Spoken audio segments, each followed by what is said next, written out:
If the British Empire and its Commonwealth last for 1,000 years, men will still say this was their finest hour.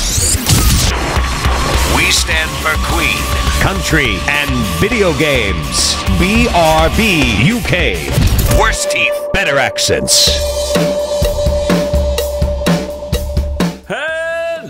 Hello, and indeed, ahoy, hoy, and welcome to episode 290. That is episode 300 less 10. Uh-oh. It's getting close. Episode 300 is crowning out of the virtual canal of podcast stuff. I tried not to make a disgusting reference there, but I think I failed. I am Dan. You failed miserably. What? You failed miserably. I haven't even introduced myself, and you're already kicking off. That's what I do, Dan. Get used to it. Yeah, I'm Dan, that's Tim. Hello. Coleman, say hello. Hi. Hi, how are you doing, sir?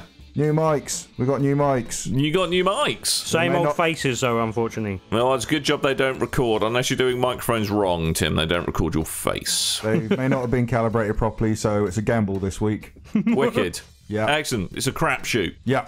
Lovely. That's my favourite kind of shoot. I prefer a fruit shoot myself if I was drinking them. Apart from the first person or third person shoot. So news. So stuff has been happening because you two chaps were at Rezzed, and when you did a Rezzed show. Yes. I was not at Rezzed, so I was not on the Rezzed show. No. Probably good for you because it went for like 2 hours. Yeah, I noticed. It was like, Yeah, it was a good show though. Thank you to Ed for joining us and filling in some details and rounding out our kind of coverage for Rezzed, which was great. Good.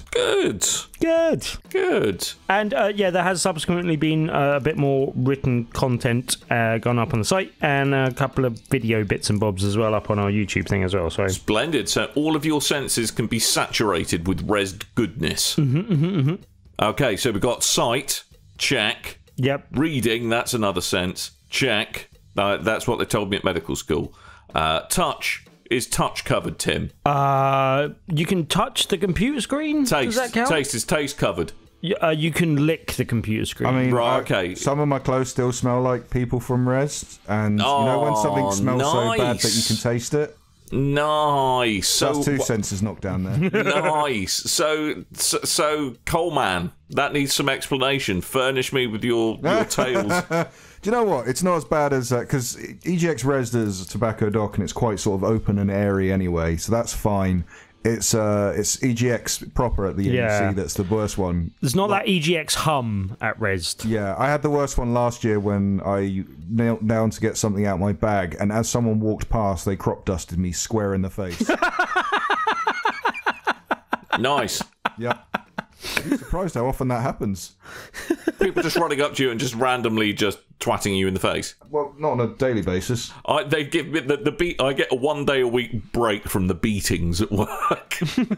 Talking of, hey Tim, you've got a Switch. I have a Switch. Coleman, you have a Switch. Dan. I have a Switch. Everyone has a Switch. We all have Switches. Everyone has a Switch. Well, our Switches have now been cracked wide open. Wide open! Mess everywhere! Dropped them on the floor. What does this mean for the average Switch consumer, Dan? At the moment, not much. But there has been a very profound hardware flaw exposed by various groups of hackers is kind of the wrong term, but tinkerers. There we go. No, various groups no, of tinkerers. I want hackers. Say hackers. Okay, it can be hackers. Hack the planet. Is that hackers with an ERS Angelina or a Z? Jolie? Yes, with a Z. With a Z. Angelina Okay, Jolie's. so elite hackers. That's right. Better? Hack the planet.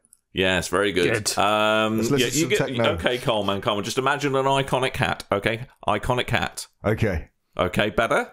I love iconic cat. So yes, there is a very profound hardware level flaw with Why is it profound, Dan? FLAW, Timothy.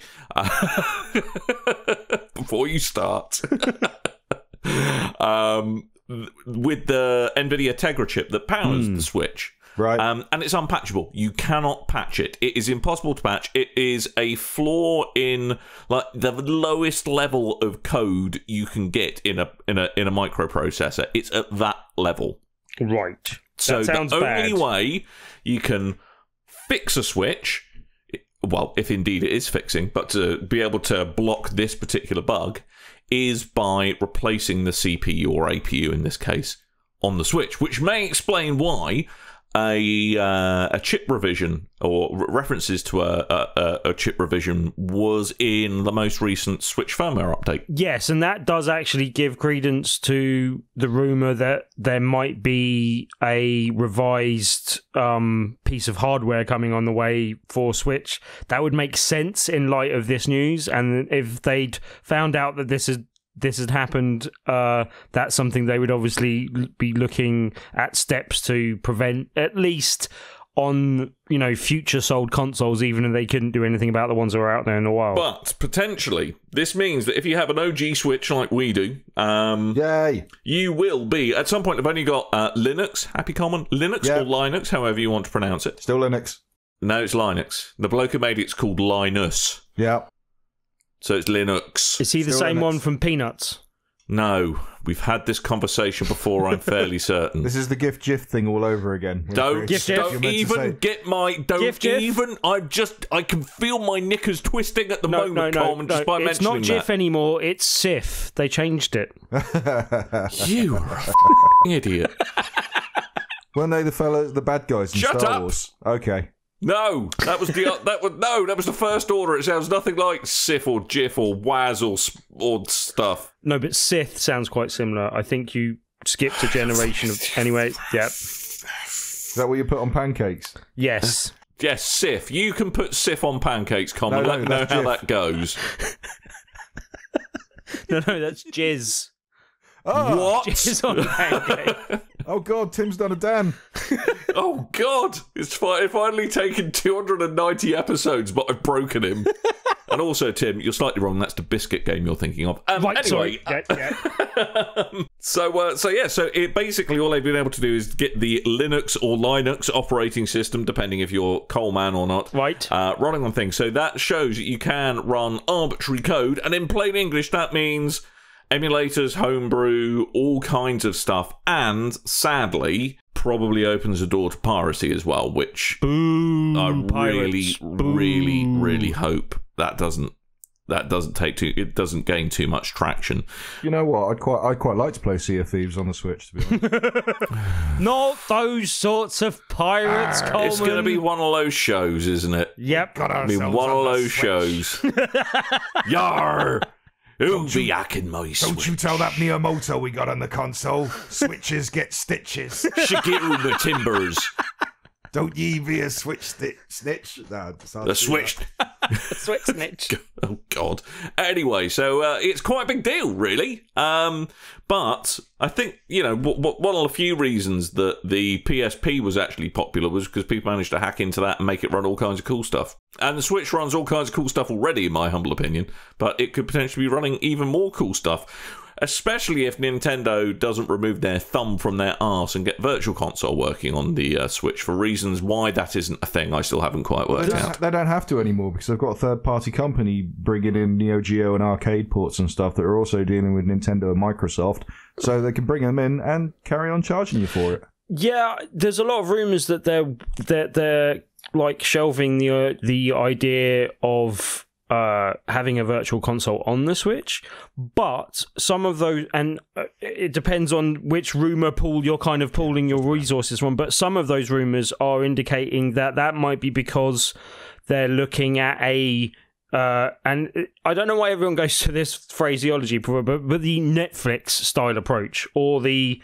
PlayStation Plus style approach type thing. Isn't it more the Xbox Game Pass style approach? Yeah. I like to think of it as the Hulu style approach. You bloody hipster. No, sorry. I like to go for the WWE Network style approach. I like to go for the woo-wacky TV type approach. But Crunchyroll. Right. No, there is a phrase that covers that already. It's called the subscription model. Like, that covers it I think without going to the word Netflix. What? Anyway. No, I never think heard you'll of it. find we updated the term subscription model to Crunchyroll model. Or to stuff as a service is what we like to call it now. Spotify. Gaming as a service. Mind you, to be fair though, Virtual Console was just a brand, since it wasn't a platform level thing that allowed, say, a Wii U or a 3DS or a Wii to run old gen software. It was essentially a recompiling of existing code into an application that could be run by that system. So but Nintendo, release some of your own old stuff. That wonderful crap that you've put on the mini SNES and the mini NES that approximately 3 people can play because you don't know how to manufacture enough of the bloody things. Just put that, charge me 25 quid and put that on the Switch, and I'll bloody buy it for those games. Yeah, they should at least do like game collection things, but it does sound like that they might be holding off from that for I hasten to say like good reasons or a positive approach, but basically they're holding off from that just because they've been successful at what they're doing so far, and that would possibly detract from a lot of the good publicity, not publicity, but the good kind of goodwill that they've engendered through doing well with indies in this generation. And basically, the Switch has been cracked because they haven't got enough games out. That's not true at all. Mm-hmm. But I'm saying, yeah, like bringing the Virtual Console thing may detract from the kind of the good work that they've done with indie games already, which I can see that being. No, I don't think that. I think the two can be mutually exclusive. I think. Yeah, I don't it's just think a matter. if you can I think have it's one and more the a other. matter of timing and doing it right. And if they are going for a subscription type model thing, then I could actually see that being preferable to a lot of gamers anyway. No. It's a slippery slope, though. Well, as long as it doesn't cost too much to slip on, I don't mind. But going Right. back to the crack, the Switch crack. Back to the crack. Back to the crack. Back to the crack. Is that sounds in the context of Tim saying, "Oh, I'd like to slip on that," and back to the crack sounds like an A&E attendance waiting to happen. It just got up there, the Joy-Con. I was getting HD back to the Rumble. crack. I just wanted to see how. HD condom Rumble. get on Come on, man. You must understand. But how did the condom get on the Joy-Con then? Well, because Tim, you're fastidiously clean, aren't you, Tim? Well, look, there's no point taking those sorts of risks, is there really? No. But anyway, back to the news. A Joy The actual condom, if news you will, as Tim. at hand, the one we were Yes. talking to. A Joy Yes. Oh, come on. Joy So what- condom. So what else does this condom. crack mean for the Switch, Dan? What else does it mean? Well, you can run all kinds of, potentially all kinds of goodness in the future. And, By it goodness, you actually mean badness, yes? could, well, potentially. But, it could open the door to people being able to do all kinds of cool stuff with their Switch. And the other flip side of it is that it could enable piracy. It could enable people to bypass copy protection on games that they've extracted from the ROMs themselves. That could happen technically if you don't own the game, emulating old systems and running ROM images if you don't own them. That's illegal as well. So it's one of those things where at the moment it's very much a hobbyist thing, I think, and you really all they've managed to get running is a distribution of Linux, whatever you want to call it, Coleman. Although they have got the touch controller working, and I think Wi-Fi and Bluetooth too. So Do you think this could actually drive up the prices? Like if they do bring out a remodeled Switch? Yes, yeah. almost certainly. Almost certainly, in a couple of years' time, almost It'd be certainly like it would. PSPs all over again. Yeah, it could work in Yes. our favour, this, so it's no bad thing. Could well do. So there we go. So Switch, crack wide open, all over the place, in switchy bits, all Switchy over bits. the floor, and in my hair, and up Good. the wall. Talking everywhere. of pirates, Dan. Right, talking. Do you know who the natural enemy of the pirate is? Ninjas. Nope, lawyer. Damn it. Turns out the lawyer Oh. is the natural enemy of the pirate because Microsoft is being sued over Sea of Thieves. Why? Others. Well, I think you'll find that they infringed 2 patents, particularly number 6,362,822 and also 7,061,488, which are 2 of my personal favourite US patents, but they do apparently refer to the infernal engine, and Microsoft have been accused of infringing in an egregious and willful manner the patents for said engine. Choo choo. What? What's with the choo-choo? Can you... Because engine. The infernal engine. Thomas... Gotcha. The tank engine. Thomas the tank engine's evil twin, the infernal engine. Infernal engine. Thomas's nemesis. Yeah. But yeah, okay. Explain that in English that, lay people like me understand. Okay. Right. Ready? They did a bad They've thing. stolen code and passed it off of their... allegedly stolen code and passed it off as their own. Easy in doing it yourself, isn't it? Like, they had long enough to work on Sea of Thieves to not have to steal bits from other people. They had long enough to work on Sea of Thieves to put a lot more things in that game. And Content, the lawsuit states it's not just Sea of Thieves, it's the game engine. No, but it's also allegedly Gears of War 4, Halo 5 as well. But so, so apparently the game engines used in a number of Microsoft games do allegedly nick bits of the infernal engine. Anyway, so if that is the case, naughty Microsoft, that's why you can't have nice things. Yeah. Do you think they just did it to be, like, obviously maybe not with Halo and Gears of War, but do you think they just did it with Sea of Thieves to be thematically appropriate? They decided to steal some engines. It's an interesting theory, and I would like to see that put to a jury of their peers. Yes, my lord, you but see, it was like quite it's amusing. a game about pirates. And we did steal it, but it was only to be thematically appropriate. So, although although I do secretly wish it was the case that software pirates did just kind of roll around in like pirate boats. I think that would be cool. I think if you're going to be enough of a dick to steal things off people, you ought to be duty bound to roll around it in a sloop. Even if you don't live near any body of water, you just have to try and push a sloop around whenever you want to go to the shops and pay for everything in pieces of 8. I used to work in the same building as a credit card company, and quite often they dress up like at the end of the month or before they go out on the Raz after work. And when I first started there... Is that because they charge people 1,322% APR for borrowing a fiver? Yeah, exactly. No, you're thinking of payday loans. Not great. Oh, yes. Anyway, there was, when I first started, they were all dressed up as pirates, and I thought that's thematically, that seems right. Dressed up as a bunch of crooks and thieves. So I heard that Valve acquired Campo Santo. Talking of buying things. Right. They didn't buy them. Well, how else did they acquire them? They toes with them. They went, hey. You can't mitose with something. That's my apology. Sorry, can I just apologise for any cell biology nerds out there? You can't mitose with something. Something mitose is. My bad. It's been a long day at work. Good. I'm sure someone would have picked that up. So Gabe Nall, he drove up in a white transit van outside Campo Santo, and he's like, hey, guys, psst, you want some sweets? And then they got in the van, and he drove off, and now they own Campo Santo. That would be a better story if he was in a Campo van. Campo van. Or if it was at Christmas time, it could be Campo Santa then. So it wasn't mentioned in the report I read, but I heard on one of the IGN podcasts earlier that they've not acquired Campo Santo, and now it's like Campo Santo is a Valve studio.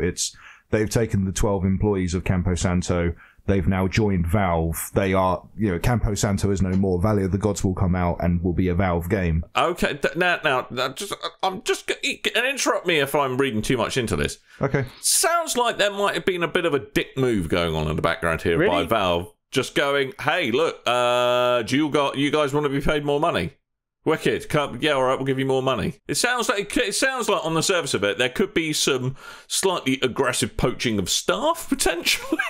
No, I don't think that works when you take the whole company. Yeah, when you take all of the company and the people that own it and everything. I don't think they would have done this unless it was a good deal for them. It probably secures their future and means they can underpin and guarantee like employing all the people that are currently working for their company for the foreseeable up until the release of this game and probably beyond that as well. And I imagine, we don't know because we don't know the details, but I imagine that would be the reason why they would go for this sort of deal.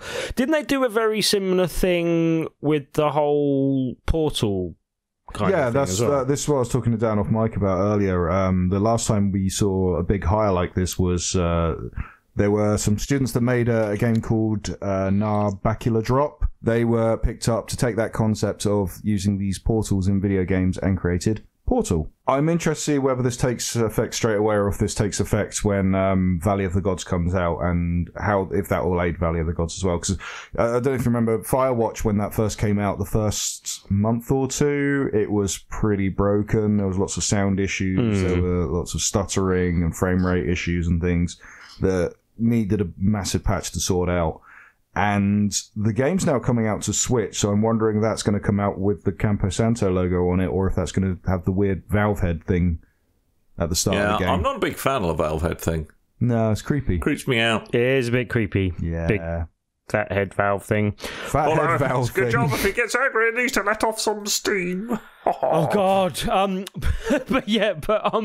Basically, this feels like something where it, as I said, it's just underpinning the company and will hopefully give them license to do bigger and better things, but then also have the support of Valve for kind of releases. I have seen some people speculating, does this mean this is only going to come to Steam? And that's not really the attitude that Valve have taken with previous kind of similar acquisitions that they've done.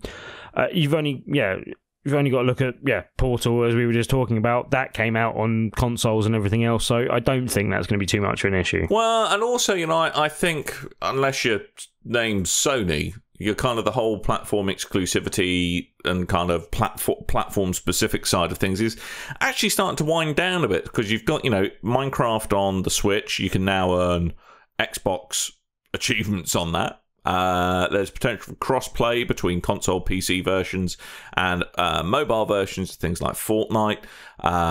There is kind of Sea of Thieves that does PC to Xbox. Yeah, and even like kind of communications platforms now with Microsoft buddying up with Discord. Yeah, but there's a lot of rumours that Microsoft are doing everything they can to buy up a lot of exclusives going forward, because they realise that that's something that they've lost and something that is losing them further and further ground to Sony. And also, you've only got to look at how successful some of Sony's kind of first party exclusives have been in not only being the highest rated games, but also being stuff that really generates more console sales as well. Interesting times. I mean, hopefully, it will give them the resources and the room to stretch their wings and kind of really push the ideas that they really were the kind of on their bucket list of things they wanted for the game, actually make those a reality for them. So that'd be cool if that is indeed the case. So let me tell you a tale, Coleman. Go on then. About the electronic musician Joel Zimmerman. Are you a big fan of Deadmau5, Dan? No, I'm a fan of Joel Zimmerman. You're a fan of Joel Zimmerman. Who is also known as Deadmau5. Joel Zimmerman. Can you mention a couple of Deadmau5's Joel Zimmerman.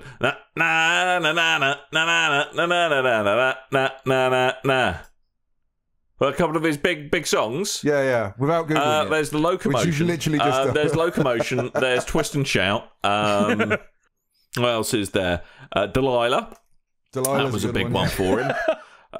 Three Blind Mice. You loved that. That was one of his. Thematic. That's good. How about the Danger Doom era, Dan? Was that of any interest to you at all? Danger Doom era, when he partnered up with someone else? No, not really. I didn't know he was in the Marvel Universe. Good. Anyway, what is Deadmau5 doing? Who? The person that we're talking about, Dan. I don't no think Dan idea. I like Joel Zimmerman. Good. Okay. Deadmau5 is bringing out a game. He's working on it at the moment. He's got a team of people working with him. He streamed a little bit of footage from pre-alpha version of the game. It's a first-person shooter. It's being made in Unreal Engine, and it may come out in about a year's time. Other than that, we don't really know a lot about it. He was just mainly talking about technical specifications of the things that he's aiming to get with this game. Did he mention if it has any musical connections, or is it just a game that he's at the moment? It looks like it was kind of like a blocky playground, first-person shooter. Shows some sniping with the gun, and there's a giant Deadmau5 statue looming over the. I have a question. Yes, right? Why? He's big into video games. Yeah, He's he always likes been his very video passionate games. So about am I, video games. but you don't see me making. Maybe I should make a video. You would if you Bully could, to Dan. You would if you could. Maybe I should make a video game. Maybe I should do a video games based podcast. Yeah, maybe I should do Talk that. about podcasting instead of complete I and utter. disappear entirely off my own arse. What? Carry on. Oh, do you want me to do this one as it's football and you guys are allergic to football? Oh God. Right, following the Champions League final in Kiev this May, Konami will no longer hold exclusive rights to feature the competition in-game. Boo. And this is I get a bit confused because it said this isn't a 10-year partnership with the Cup, but why is it unclear if the decision stems from UEFA, Konami, or a mutual choice? Because There was a statement released by UEFA, and it basically it doesn't state whether UEFA are pulling their license if it's Konami that are they're not keeping up with their contractual obligations. Right. If it's because the licenses run out, or they haven't stated what the reason is. right, okay, They tried to keep it, tell but you that. unfortunately, the reasons for were pretty UEFA thin, as it. Oh God, I can tell you without 100% knowledge, but I would wager a large amount of money that this is just the. Okay, but this is just the fact that they had a 10-year deal, it came to an end, and everything else they're talking about is just PR spin put on the fact that this deal has come to an end, and it looks bad on Konami that they're not renewing it. So what you meant was, I guess, this thing. Right, but reading between the lines of what they've said and what's been talked about, yes and and knowing that they had a 10-year deal in place previously, and that 10-year deal has now come to pass, I think that's or the ended, case. as I like to call it. Yes. Anyway, there's none of that anymore. No. Yeah. Well, there you go. So gone are the days of officially named footballers and competitions in Konami football games. We'll get to back to the good old days of Duvid Sawman. They still didn't have the license to a lot of the teams anyway. They just had the license to the UEFA Cup, which literally, Champions League and UEFA Cup, but that literally just translated to having the intro music and the intro thing on a game and the thing. It is surprising how much that actually adds to the kind of grandiose nature of playing a game of that sort of type. But I also wouldn't be entirely surprised if it wasn't just the fact that there was possibly an extension deal on top of this that Konami could not afford to do because, like, PES is not doing as well as it previously did, and it's very much... I have also moved on to other Yeah. sugar-based treats, I must admit. That's all speculation, though. Yes, yeah. As I said, don't know cold hard facts because they're not talking about it, but I would speculate that one of those two things is very true. Can't believe they're giving you the cold shoulder like that, Tim. Right. Well, there you go. Excluding you from their super secret fun time Well, it also meetings. might be the fact that Konami that's the only video game they still make these days. Apart from No, they've got plenty. They have other franchises they can royally screw apart up from as well. crappy Metal Gear spin-offs. Hey, There's a Castlevania game coming to iOS. Oh well, yeah, yeah, yeah, Tim. Good. So you can play Not that on just your crap iOS Metal Gear device. spin-offs they make. They can make crap spin-offs of other stuff as well. And Good. they can make pachinko spin-offs. Yeah, and all the pachinko machines in the world. Brilliant. Anyway, Yes. new rule: Tim's not allowed to read bullet points anymore. Good. All right, new rule. Okay, but here's an old rule. It's about pronunciation, Coleman. Shenmue! Shenmue! So if you were worried about having, being dropped in the deep end in Shenmue 3 and not knowing what happened in Shenmue 1 and 2, well, we have good news for you. Dreamcast Shenmue and Xbox's Shenmue 2 are being remastered and coming to PS4, Xbox One, PC as well. And apparently that'll happen sometime this year. Is it just me? I loved those games at the time. I have absolutely no interest in going back to them because I don't think they will have aged well at all. No, but the people that kind of have false fandom that stems from nostalgia, and they've seen Shenmue and types of things, and they go, "Oh, Shenmue 3! I can't wait to see." It's like, come on, give me a break. It's easier to say it quicker this way. Say what? Shenmue! Thank you. Shenmue. Carry on. So they see a lot of games. They've seen them in magazines, or they've seen them in top 10s and all these kind of things. And then they see Shenmue 3 is coming out, and they go, oh, okay, I want to play 1 and 2. The only way of playing that is on a Dreamcast or an Xbox. I'm sure there might be a ROM out there somewhere. So remastering them is a good idea. It's not going to appeal to the if you painstakingly played through it and looked for little toys in the little machines, and you've done the driving the crane, the forklift around the docks, you're probably not interested in going back to the previous games. I would have thought this is more likely to put people off the third game as well. So I don't necessarily think this is a great idea. I mean, even back in the day, the Shenmue games were pretty niche, weren't they? Yeah, they were. Well, they were in the UK anyway. It was one of the first games that had, like, I remember having a, like...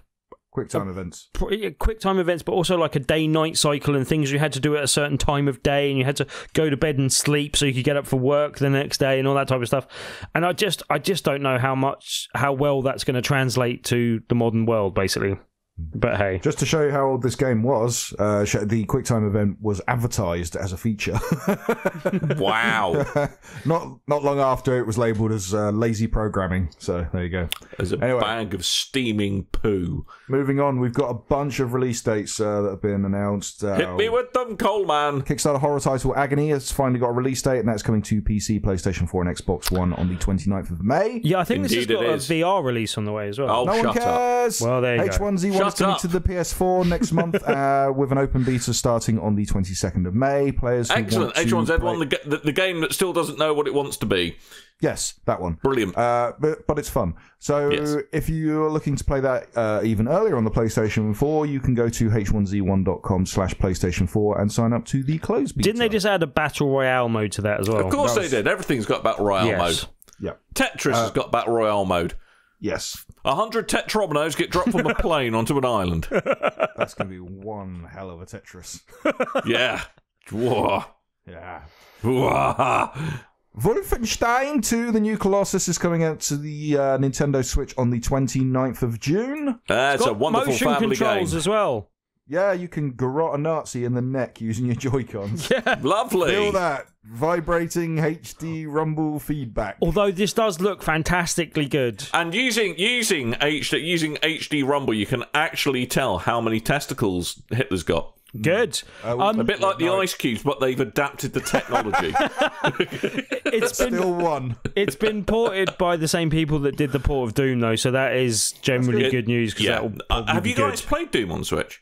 No, I still haven't actually, but I've heard seen very good Digital things. Foundry's analysis of it, and they've done some really cool stuff to get it working at a kind of a solid, decent frame rate. So, because if anyone you bought Wolfenstein 2 on PS4, Coleman, and I still haven't played it yet, but I'm really tempted to pick it up on the Switch just because it's a really odd fit. Okay, Dark Souls Remastered for the Switch, that has been delayed at some point this summer. And I think they've also delayed the network test they were planning as well, haven't they now? Yeah, I think they've scrapped the network test, in fact. Oh dear.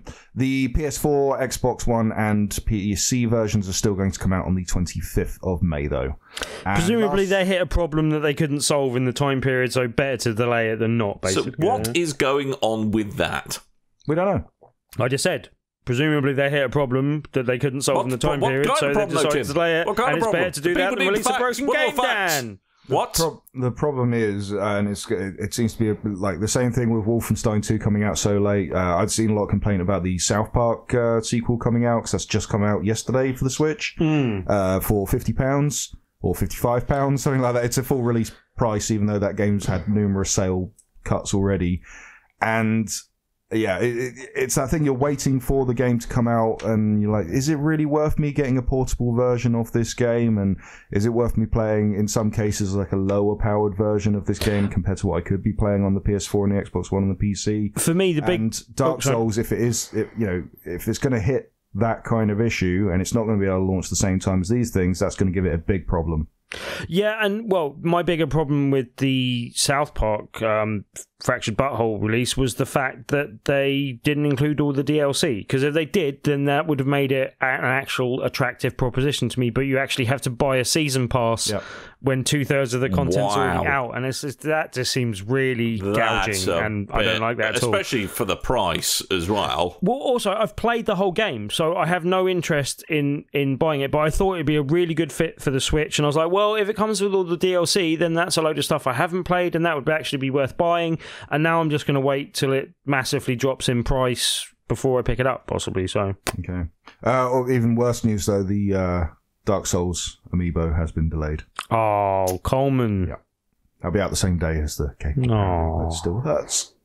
So You're just going to have to praise the sun all by yourself, Coleman. I have to lock it in an actual game. And lastly, Strange Brigade, which I called my game of show in EGX 2017, is coming out on the 28th of August. Looks like a fun one, that one. Like 4-player, horde mode, third-person shooters with some comedy in it. That's a good game. It seems like a good time to release as well, just before it gets caught up in the melee of Christmas, basically. Yeah. Dan, run through the updates. Updates, we've already done one. Because I've already said Microsoft are buddying up with Discord, the free voice and text chat service, which we are talking on at this very second. And they're going to bake it into some Xbox Live goodness, or bake some Discord goodness into Xbox Live. One of those two options. It's going to happen. It's already happened for Microsoft insiders, I understand, so probably going to be coming everyone else's way in a couple of months. Okay. Plunkbat. Publish. Plunkbat. Pabage. There's maps. There's more than one map. Usually when there's more than one map, you get to choose the map. Good. You can't at the moment, but you will be able to. Good. Choose a map. Coming to Plunkbat. Right, 100 maps parachute onto an island. They've only got 2, Tim. Okay. No, or 3. They'll have 3 maps soon. They'll have 3 soon. Parachute onto an island. That's good, though, because isn't it like a big problem with PUBG at the moment? People start, they load up, they get the wrong map, and they're like, oh, yeah. Load. But now you're going to have it where, because I think the original map's a really popular one, so you're just going to have it that no one's going to be playing the other one at all. Oh, well. Yeah, so there we go. But anyway, Splatoon 2's hit version 3. Confused? Yes, I am. It's available for all players, apparently, and I haven't played Splatoon 2. It looks good times, haven't played it. It's fun, I've played it a little bit. But something to do with introducing an X rank. X-rank. Expert, sounds dodgy. Does that mean you're like well-leaked and stuff? It means you're not playing on novice mode. Yeah, Tim. So if you're making a YouTube video, you'd probably want to play on X-rank. Yeah, so that's what you want to do. You want to be X-rank, Get their knickers in a twist. And Santa Monica Studio has apparently released a patch of God of War, because apparently the text was really small. I have noticed this has been a bit of a bugbear of mine in recent games as more and more stuff moves to 1080p. It seems that people are assuming that you're playing everything on a monitor that's about 3 feet from your face. Or playing everything on a giant TV, I think. It was the same... and it might just mean to be slowly turning into a doddery old but I genuinely have this problem with a lot of games at the moment. Yes. To be fair, and we'll come on to this in a minute, but it was literally one of my only criticisms with God of War. But I'll correct you, I could be wrong unless this has happened in the last 24 hours, but it's not a patch that's out yet. This is a patch that they are planning and have talked about and will be released soon.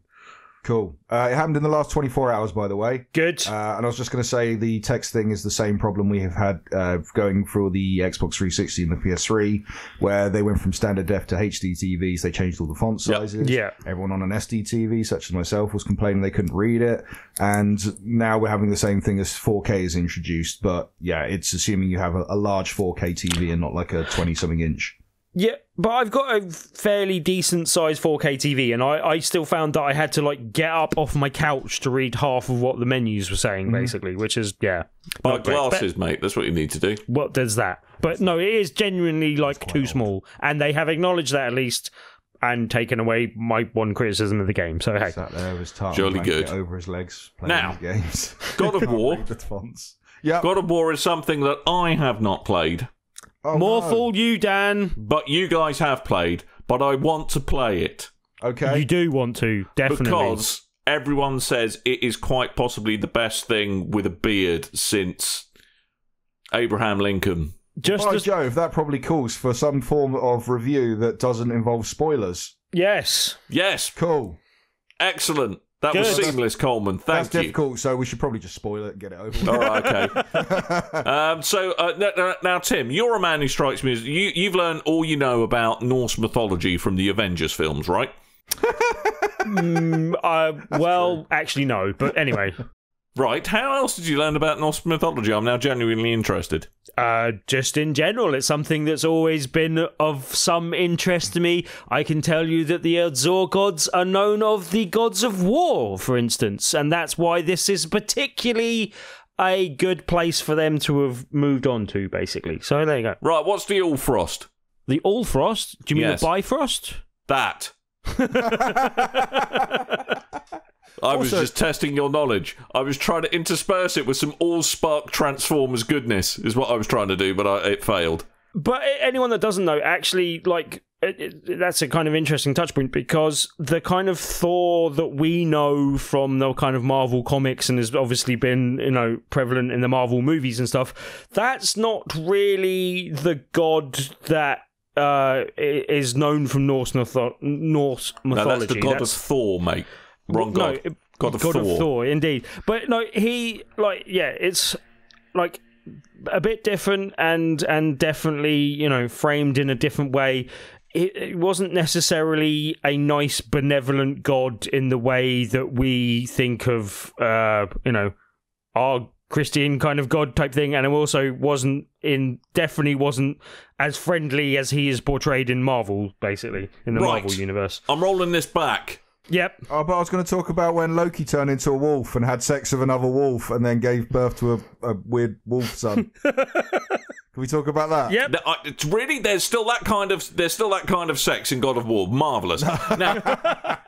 Now, there is no sex. Now, this takes me to one thing, because I must say, by the time God of War 3 came around, and most definitely God of War Ascension, it was all getting a bit derivative. So, what's the big deal then with this God of War game? So David Jaffe's out. Yep. Right. Okay. That's a good thing. So the big thing where we last kind of picked off with God of War was God of War 3 saw the end of the Greek gods. Kratos killed them all and moved along with his life. And then Ascension, they went, well, how do we we'll do a prequel.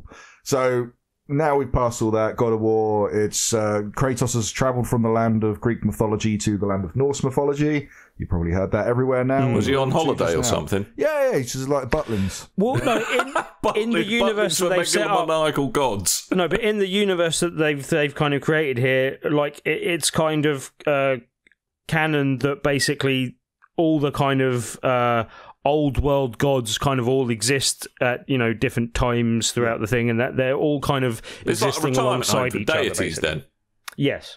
Good. So it's like the Norse gods are the new gods, essentially. But he doesn't, like... It's weird, because Kratos kind of palms them off as they're rubbish, they don't exist. But then later on he's like, well, they do exist, I gotta do something about that. Anyway. So you play a much more grizzled Kratos. You've been married, you've had a wife, another one, but you've not killed yourself this time. Got a mortgage. For a PlayStation Portable game. Got a mortgage. Spoilers. Got a boy. Middle-aged spread is setting in. Boy, you got a boy who's called Boy. Wow. Well, can I just say, Kratos does not disappoint with names for things, does he? No, I believe, is it Atreyu, Tim? Atreus, I think. Atreus, which I think's the name of the horse in Never-Ending Story. Really? Right. I think so. I didn't realise that. Anyway, I don't know why I know that. And all's going sort of not so well. The wife has passed. He's left alone with the son. He's now a single dad. He's got a sexy dad beard. And, right. Okay. They have to go on a quest to scatter the mother's ashes on top of a mountain. And then that's where things go awry. And I don't know about you, Coleman. I really don't want to spoil too much of this for people, because a lot of the game is about the discovery and everything that's going on. I will preface it with the fact that I wasn't the biggest fan of the previous God of War series. I didn't necessarily dislike it. I just hadn't played that much of it. I think we spoke about it previously on the show, where I picked up the trilogy when that came out, right. And then I kind of got stuck on the first one and didn't get to playing more of 2 and 3. But I had played some of those in the past, and I played a bit of Ascension. But this, for me, stands head and shoulders above any of those games in terms of quality. It does, but at the same time, like I was big into God of War, but I was just big into hack and slash at the time. I wanted really hard, fast hack and slash titles, and they kind of they've gone to the wayside a little bit. They've evolved into different things, like Nier Automata's turned into a big RPG. Platinum's got that way around, and Devil May Cry's pretty much died off at this point, and then it's more like the Souls-likes have now taken over. And this takes a little bit of inspiration from the Souls-like, not a lot where it's stupidly hard, but it is just a sort of slower paced hack and slash in comparison to the sort of older, faster versions. Yeah, don't you think that I get reminded in some of the like level design, world building type stuff as well, because they've kind of taken it that. And that once you go through an area, there's a quicker route to get back through it or a quicker route to go through it again. Yeah. And that's one of the things I absolutely love about the game. And one of my favourite things about the game is that it seems, and this is something where even large games have got this very wrong, aside from just the general pacing and the structure of the game, everything about the game seems very respectful of the player's time and not wasting my time in replaying content, and like the kind of checkpoints are very generous in terms of if you die in combat, it doesn't go, well, you didn't save for the last 20 minutes, so you've lost 20 minutes of your progress. Like, it just goes right back in the fight, have another go. And as I said, in the world building and in every aspect it does, it kind of goes, well, is it a waste of the player's time to have to re-walk through this section or redo that? And it just seems so very, as I said, respectful of the fact that my gaming time is precious to me and I don't want to waste that time. And that's one of the things I absolutely love about the game.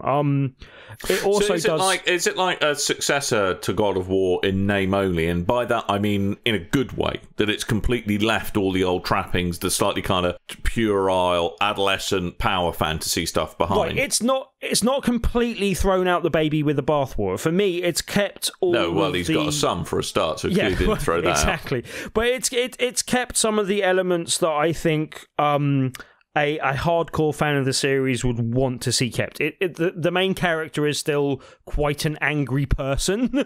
Say it ain't so. Yeah, and it's still there's still the kind of the basis of it is very much a hack and slash game, but the things I think make it elevate it beyond the quality of lots of other games is the fact that you can really, and a lot of games say this but don't really do this, you can really tailor the system and the kind of systems of the game to how you want to play the game. You can build a character quite differently from how someone else builds a character, depending on how you want to use your skills in combat. And a lot of the skills that you upgrade, in a lot of games it would be like a add 2 to strength, and there is a bit of that in this, but a lot of the things that you add will be like okay, if you add this in, you get this skill that you can use, and it will literally change the move that you have available to you in the game. To the point where it's nice to try those things out and all that type of stuff. And I've spoken to people that are playing the game very differently from how I'm playing the game. Because that's one of the things I heard, is that there's such diversity in the weapons and the movesets that it's almost impossible to learn them all. It's kind of, you find your own way in the kind of playstyle you like. And there's enough variety in the experience to actually support you playing it how you like, rather than some preconceived notion of how it ought to be played. And basically, the way, without, and I don't want to spoil too much of that, but literally I play a lot of the game as a lot more of a ranged character than most people seem to that I've spoken to the point where I'm kind of ranged. That's because you're sitting far away from the telly on your telly and you can't read the text, Tim. No, but I keep people far away and throw my axe at people and use Atreus to kind of bombard them with arrows. But then if people get up close to me, then I will literally cleave them in half, type of thing. So I've kind of balanced it that my distance and my throwing and my ranged attacks are very good, but also if you come close to me, I will punish you for doing so, basically, kind of thing. Oh, that's very nice. It's a bit sociopathic. I've literally spent a lot of time ripping people apart. But I don't know about you, Coleman. Like, and how's God of War, Tim, apart from your actual daily commute? There's one boss battle early on that I won't spoil that is possibly one of my favourite boss battles ever in a video game. Yowza. Okay. Yeah, and but it is sensational. But the general boss battles, and I don't want to spoil the difference between that boss battle and the kind of one, but general boss battles, you're fighting big kind of ogres and trolls and stuff like that. And I don't know about you, a lot of the time you get into a boss battle in a game and you're like, oh, another boss battle, another one of these creatures. Oh, I guess I'll do this again type of thing. And in this game, I'm like, yes, boss battle, bring it on, troll, come on. Let's rock. And I'm like really excited to get into it every time. And yeah, like as I said, the level design is fantastic. Like some of the things that I think you'll particularly appreciate, Dan, and someone that is a gamer, like this is something that I think will appeal to a wide audience, but from someone in our position where we see a lot of games and we kind of know how a lot of those things work, just the technical side of things, the camera work and how that works, it's what like one continuous shot throughout the whole game. And I don't even technically know how they did that. It's amazing in that sense. They brought in a director of photography that's never worked with video games, just and TV shows. And it really shows. Yeah. But then also like just the really intelligent use of conversation, like the whole like exploring off the past and world building and all that type of stuff is really well done to the point where I feel drawn to go and do everything in the game, basically, because none of it feels like it's wasting my time. As I said, it feels respectful of me and my time as a gamer. But then also just the way that they carry on conversations. There's bits where you have conversations with your son in the boat, and he'll be like, like some of it is real incidental conversation, and again, I don't want to spoil this too much, but there's like stories that Kratos tells to his son, and they are brilliant, and I don't want to spoil any of them at all, but they're really good. But the way they handle that conversation is great, because you can be just it's usually when you're in the boat and kind of rowing round, but the way it interrupts those conversations but then comes back to those conversations at a later point. But literally the son will say stuff like, Dad, you were talking about that earlier. And that will lead back into the conversation you were having before. And just, I've never seen a game handle those incidental conversations as well. Like, there was times in like LA Noire, which I've been playing again recently, where you have a conversation with your partner in the car, and if you get out and start the case, that conversation's completely lost. And this feels, again, like it's respectful of me as a gamer in terms of holding those conversations for when I'm ready to have them, basically. Excellent. Well, my question was going to be, before I have to disappear, before it is time for me to disappear, sadly. Right. Kratos is a man. Who likes to have the sex. Yep. Does he have that chat with his son? And is it really awkward? No, there's none of that. Let me tell you, boy. That is the stuff that they've kind of thrown out. It doesn't feel as misogynistic and they've taken all that out. Yeah, that all of that type of stuff's gone. But for the betterment of the game, and the stuff that they have put in its place is genuinely fantastic. I'm literally trying to decide exactly where it comes in my best games of all time. Yowza. All right. Well, I shall be picking this up in due course then, by the sounds of things. But anyway, I'm afraid I have to get out of here. Dan, you're going to have to listen to the rest of the show, though, because Rouge Aces is a game you need to pick up, because you basically voiced the game, Dan. Did I? Yes. Without knowing it. I don't know how they did it. Where's my paycheck? I want my literally, like, they are... Okie dokie. Well, anyway, I've got to go and make a very boring work call now, because I work with people who live in America, and they've got a lackadaisical idea of when 3 o'clock in the afternoon is. So I've got to go. And I'll leave you in the capable hands of Coleman Man and Tim Man Person. So they'll say goodbye properly, but I've been Dan, and toodle bye. Don't leave me, Dan. Enjoy the next 4 hours of your life, Coleman. Bye! Oh, I got Avengers to watch. Anyway, onwards with the God of War. Now we've lost the Dan. Yes. I just wanted to mention a couple of things. We haven't even mentioned the axe play, which is brilliant. Yeah, which is fantastic. So your main weapon is this Norse ice axe, which is I don't know the name of the axe itself. You obviously have this for a melee attack, and you can throw the thing, and then you can call it back using the triangle button, and each time you call it back, you get that slight vibration. Yeah. The screen shakes a little bit as he does it, and it's probably the most satisfying weapon I've played in a melee game. I don't know how they got that calling back thing so good, but lots of other games would have just made that, you press it and it appears back in your hand or something. But the fact that you can hit people on its way back as well, and you can actually use that as a genuine tactic is, and the fact that how well that feels. I've heard so many people just say that they just carry on chucking their axe even when they don't need to, because calling it back is so cool. I've had a really fun moment just sort of beginning in the game when you kind of wander off on your own. Just threw it into a tree and then just saw how far I could get away from the axe before calling it back, just to kind of do that Thor millionaire type thing. That was fun. The other thing as well, because we're playing it on two different settings. We're both playing it on PS4 Pros. And instantly I had a very funny moment with that, because I've replaced my PS4. It's finally sounded like it's taking off too many times now. Managed to get a PS4 Pro through work. That was nice. And then playing games again, it's been whisper silent. I'm so happy. I loaded up God of War, like the second it dropped at midnight, I loaded it up and it went, oh my God, it can't handle it. So that was interesting. But I was playing, because you're playing on the 4K up-resi mode with the HD and stuff. The resolution, because it's got a selection between either resolution or performance. Yeah, and I was playing that way, but in the very first kind of tutorial fight, I found it was quite sluggish in certain places.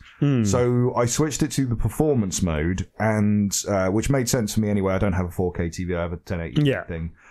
And my God, that felt so much nicer when I did that for the responsive controls I needed. However, reading into it, it's not a 60 frames per second. It's more like a 45 frames per second. Right, okay. It's 45, 50, I think it was measured at, but it felt a lot better playing it that way for me, especially with the maneuvering and stuff. See, I just haven't had a problem with it, like stuttering or juddering or anything that I would... Oh, no. It's not that it's stuttering or juddering. No. It's just genuinely it felt slower playing it. And I didn't... When you want a fast-paced battle, you don't want it to be slow. You don't want it to slug, you know? As I said, it's possibly something where if I did switch it into the other one, I'd be, noticing more. But as I do have the 4K TV, and it's something that I wanted to try and take advantage of. And oh my God, is that a beautiful game? Mm-hmm. Fantastic looking. Like the lighting in some of the kind of, especially in the dark areas, which is weird to say, but in the kind of caves and stuff, the lighting that kind of spills out of other areas into those areas just looks fantastic. Again, it's one of those games where I'm like, I'm not sure I've seen a game as pretty as this in places, kind of thing. Like really fantastic looking. Yeah, no, I totally agree with it. It's a beautiful looking game. I'm hoping to get to play some more. But certain films are out this week. That's eaten into my priorities and then back to work for me. So, hopefully I'll get to play a lot more of this soon. Yeah, I'm hoping to finish the rest of it this evening, basically. I think I'm fairly close. I know I could have, having spoken to Dearmed and a few other people, I know I could have finished the game in the amount of time that I'm playing it. I think you can do it in 20 hours or so if you've kind of critical path through the game. But I really haven't wanted to do that. I feel that would be selling myself a bit short of the full experience if I didn't do that. And that's not often the way I feel in these games. And I've heard a lot of people say, I've got open world fatigue. And I'm one of the first people I know that spoke about a kind of open world fatigue as being something that was really bothering me in open world games. And I don't feel that at all with this game. I'm like, give me every inch of this game and that I can explore. And I can see me even coming back to it after completing it type of thing as well. I can't... It's one of those things where I literally can't think of exactly how to express how much I'm in love with this game at the moment, basically. Okay. All right, then. Well, that's God of War. We won't go any further into it for fear of spoiling things. But it's super fun. If you have a PS4 or a PS4 Pro, then it is a recommend. Mm-hmm, definitely. All right, Tim, talk about your stupid little playing game. Well, look, I feel properly spoiled at the moment because God of War we've been playing, and then I also got a couple of review codes for a couple of games and bought another game on my Switch, and all three of those games are absolutely fantastic, or I've been really enjoying them for different reasons, and they've been scratching different itches for me. But Rouge Aces is the first one I'll talk about, and this came out a couple of weeks ago, and I got a code for it at the time, but obviously we had the whole Rezzed thing last week, so that kind of took up most of the time. I think I mentioned it because it was at the show at Rezzed. But yeah, it's a roguelike dogfighting sim, kind of in the Luftrausers mold, to the point where... And it was more knowing that Vlambeer had problems with people cloning their games in the past. I didn't think this was a clone, and I didn't think this was too derivative of that, especially after playing more of it. I definitely don't think that's the case. But early on, at least, I kind of actually reached out to Rami from Vlambeer and said, are you guys okay with this? I'm assuming you're okay with this, but just kind of checking. And they were like, we are more than happy that there are more dogfighting games out there. So that in itself is good to know. But Rouge Aces is definitely, it's not quite as stylized in graphics, and I would say that's the one thing where it's a bit more cartoony, and the graphics are okay, but nothing to kind of knock your socks off or be sensational. But the gameplay is where it really kind of gets into its stride, basically. If you've played Luftrausers before, you have a fairly good idea about the kind of control system, but I would say this is actually slightly more nuanced than that. Basically, like you need to be a bit more aware of kind of inertia and stalling your engine type stuff. It's not quite as complicated as that sounds, but basically the control method is a bit more nuanced than it was in Luftrausers, basically. But if anyone doesn't know, roguelike games, you probably get an idea of what that is, but basically you are, once you go through a certain number of lives, and there is different modes, so I'll come back to it, but the main kind of campaign mode in this, you get 3 lives, so you get 3 different planes, and you take off from your little aircraft carrier, and you fly around a bit, shoot some planes out the sky, and it generally gives you a mission that you have to go and achieve, and then it'll be something like bomb this factory. And the reason why I think Dan would particularly love this game is I reckon it's very much in style with his sense of humour.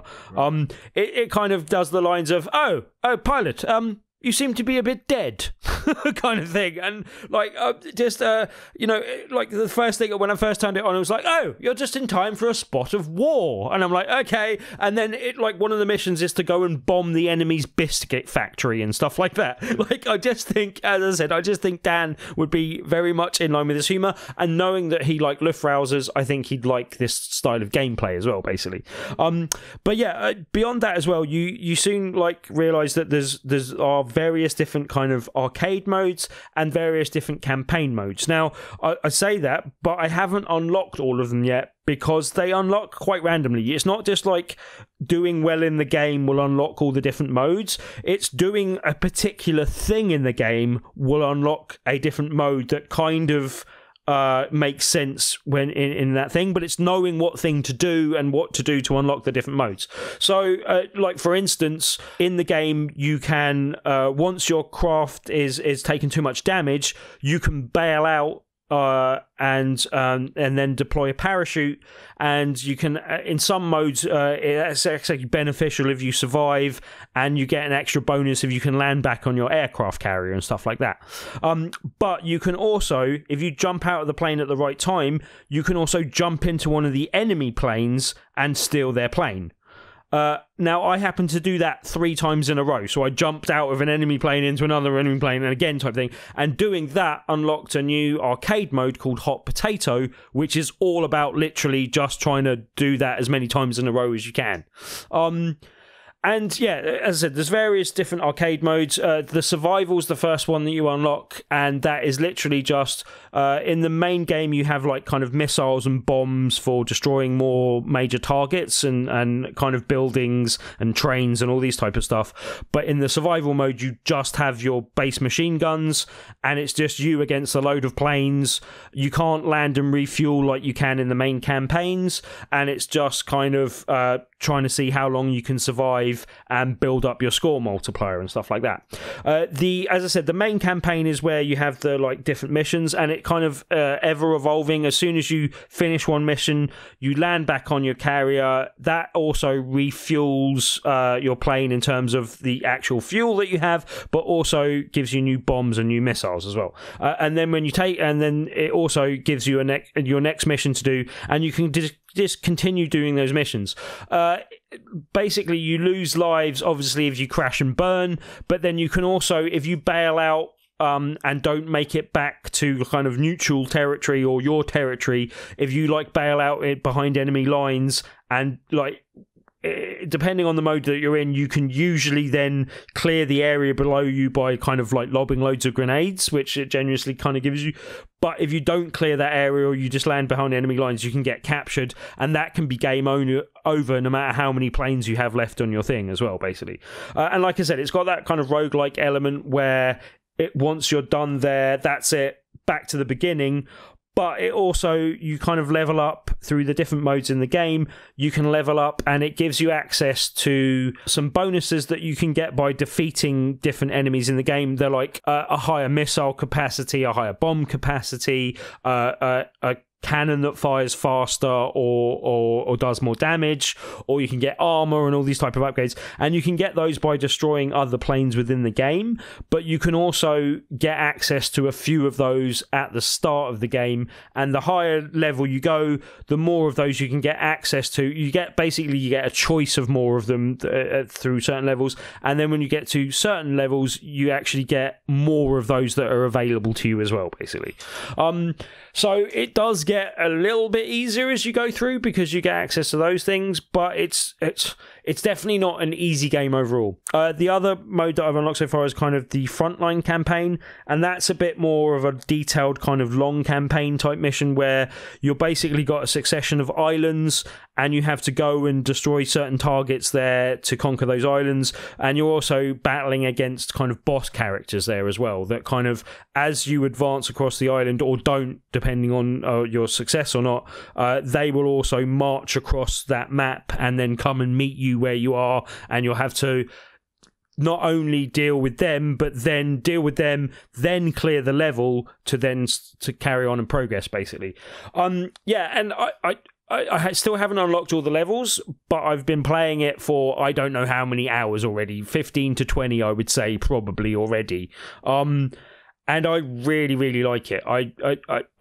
It's not that high in price. I can't remember exactly how much it is. I think it's around that sort of £8 mark or so. £1,000. £1,000. But yeah, like I can heartily recommend it. If you were a fan of Luftrausers, or if you're a fan of it's dogfighting, but it's kind of from the sort of third person perspective, but side on type of thing. It's difficult to explain if you haven't seen it. But yeah, as I said, especially at the price point it's at, and for the amount of hours that I think you'll get out of it, it's definitely a recommend for me. Basically, really enjoyed it. Okay. So yeah. Really good. I watched you play a little bit of it when we were on our way to Rezzed, because that's the funny thing about the Switch. You can take it on the tube. Yay! It definitely gave me vibes of Dogfight on the Amiga back in the day. Yeah. Which, similar game, but without the missions. It was a more single player or two player, just dogfights essentially. It had that kind of mechanic to it. Yeah, and the comedies get me chuckling, and as I said, I think it would really appeal to Dan, but I think it's generally of wide appeal anyway. So yeah, a good recommendation for that. Also on Switch, I should mention, because I'd like to do so when we're doing it, but I did get a review code for Rouge Aces. It didn't really affect my opinion, but just so you know. Likewise, I also got a review code for a game called Wild Guns Reloaded. Now, I don't know if you remember this game, Mr. Coleman, as in the original Wild Guns. I remember Wild Guns. Okay, because I slightly misremembered it, to be honest. When I was going in, and I did a bit of research just to kind of check my facts a little bit, but I was trying to struggle with if this was an arcade game back in the day. I remembered it being on SNES, and that's where it is, but yeah, apparently it was never an arcade game as far as I can work out, and it's something that they seem to make in a kind of quick period in between other games, but then became a bit of a cult classic, because yeah, it's a bit different. But Yeah, it's an odd. Perhaps mistaking it for Metal Slug with the arcade port. No, actually, the thing that I remembered it as a kind of, not necessarily steampunky, but more kind of sci-fi Sunset Riders, basically. And that's not totally dissimilar from what it is. It still feels, and the reason why I thought it was an arcade game is because it feels very much in the arcade game vein of kind of coin guzzling type. It's the old school kind of pattern recognition, boss battles, these people are really hard type thing, and all that type of stuff. And it's got this kind of weird mechanic that I don't really remember seeing in other games.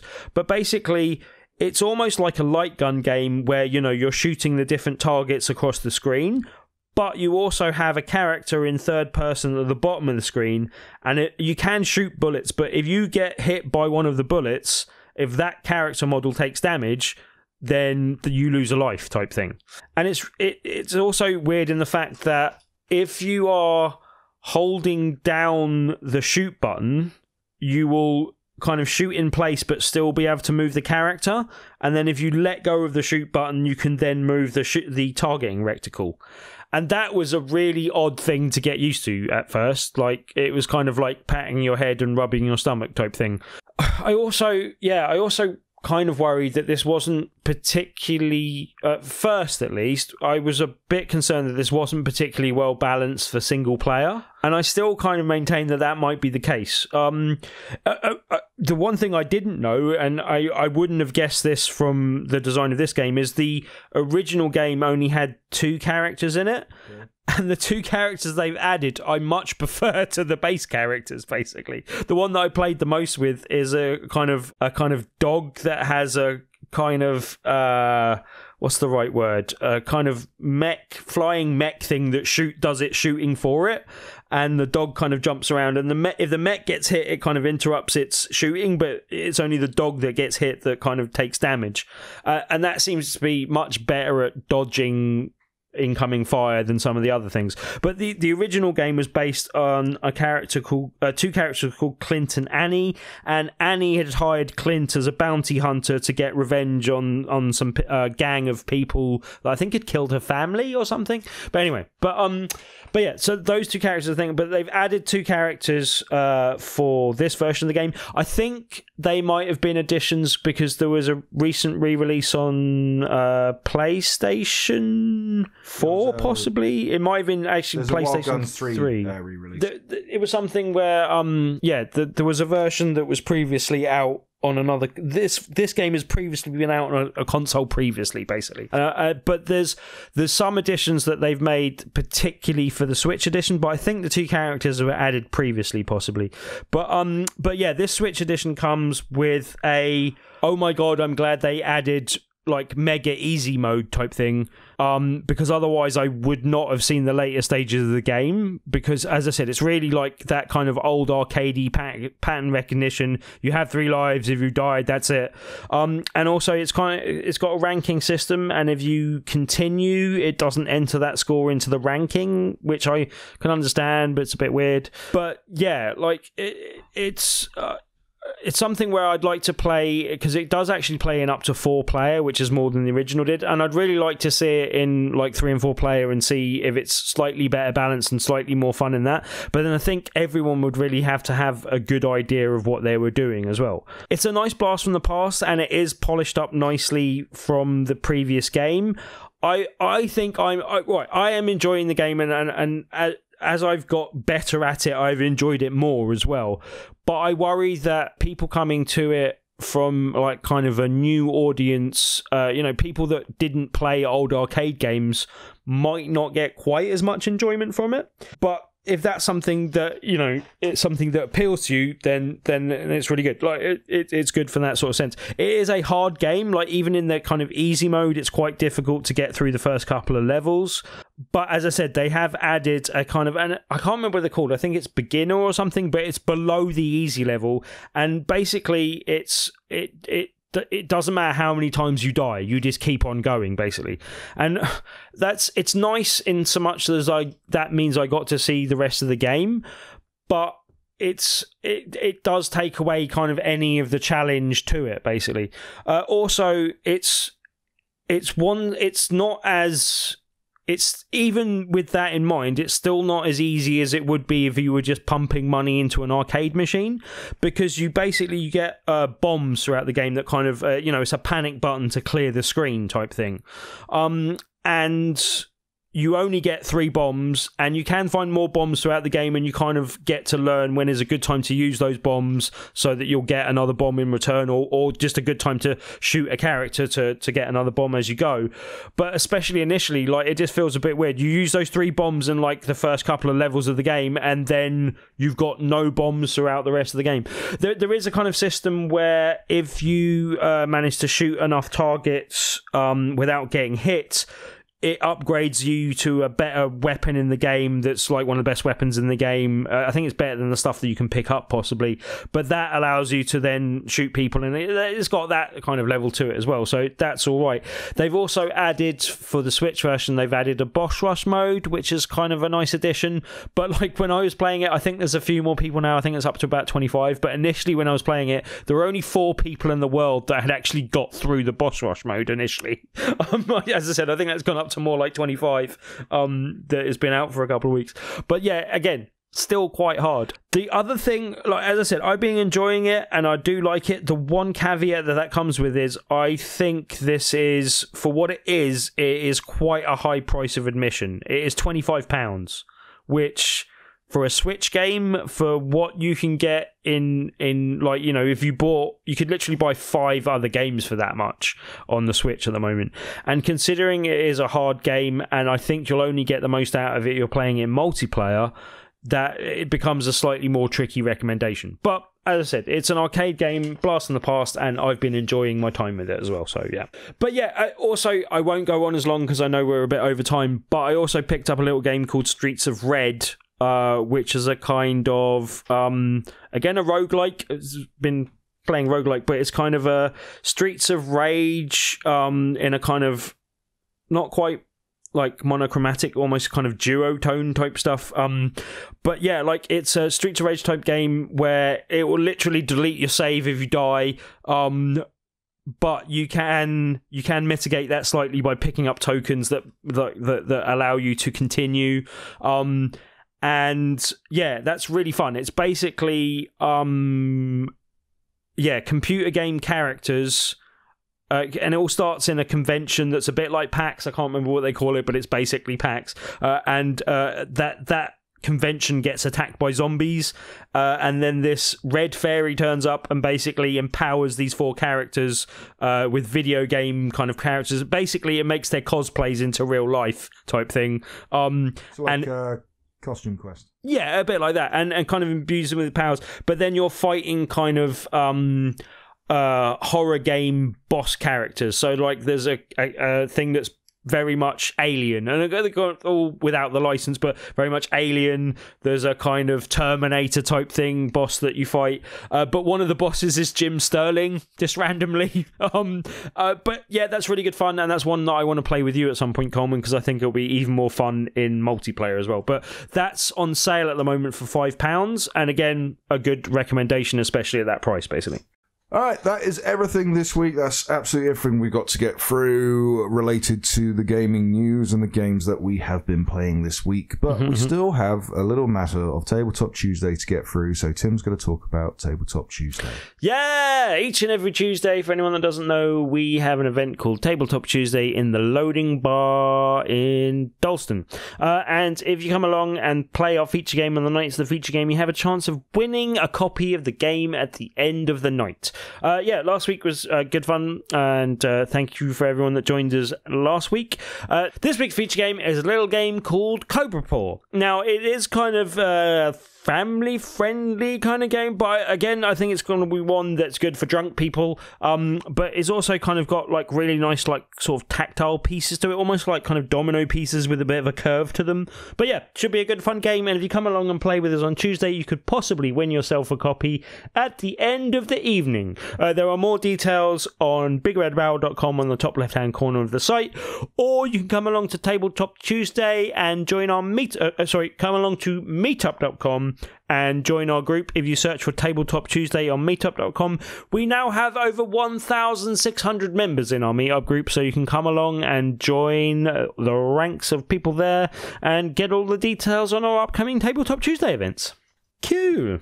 Not a lot of shout-outs this week, so Boo hiss. There is one that I do want to draw attention to. We got a comment from AJ Grand Scratton, who is from Dallas Studios. Mm-hmm. They are the folks behind Nothing to Fear. Yep. And they were just saying thank you for including them on the lineup, so that was very nice of them to comment. And yeah, hope to talk to them in future and maybe get my hands on that game. Yeah, I didn't get a chance to play, unfortunately, but I have heard good things thanks to the other people on BRB. It's a point-and-click platformer, though, Tim. Yeah, but I don't know. Like it still sounded interesting enough that I want to see exactly how that works. Okay. Anyway, all right. So we'll leave it there for episode 290 of the Big Red Barrel Ucast. Ucast. That's what we call it now. Ucast. Isn't Ucast one of those platforms pre-Twitch? Possibly. Okay. So, for episode 290 of the Big Red Barrel UK podcast for this week, I have been Coleman. I may have been Tim. 10 more to go. Now. Oh my god. It's a Dan. Are you still going? Yes. Just about to finish. We just did the whole I might have been Tim. And then you popped in. Yeah. Yes. Well, I'm back in time. I'm still Dan. I cannot, seriously, in all seriousness, I have just taken a work call, and I thought, all right, that's got to be it, you know. They'll be wrapping up the show. But you're still going. Well, we were pretty much done. No, but you weren't done. You weren't done. We were like 3 words away from being done. Really? Were you? Were you, Coleman? I was just about to say until, as in next time, and you jumped in. Yeah. That was impeccable timing. Good work. So, until next time, dear listeners, toodle bye.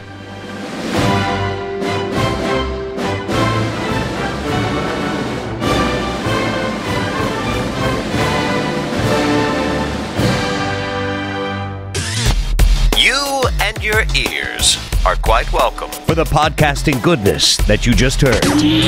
Why not roll on over To BigRedBarel.com. for more podcasts? News, reviews, and videos from the biggest, reddest site on the internet. BigRedBarel.com.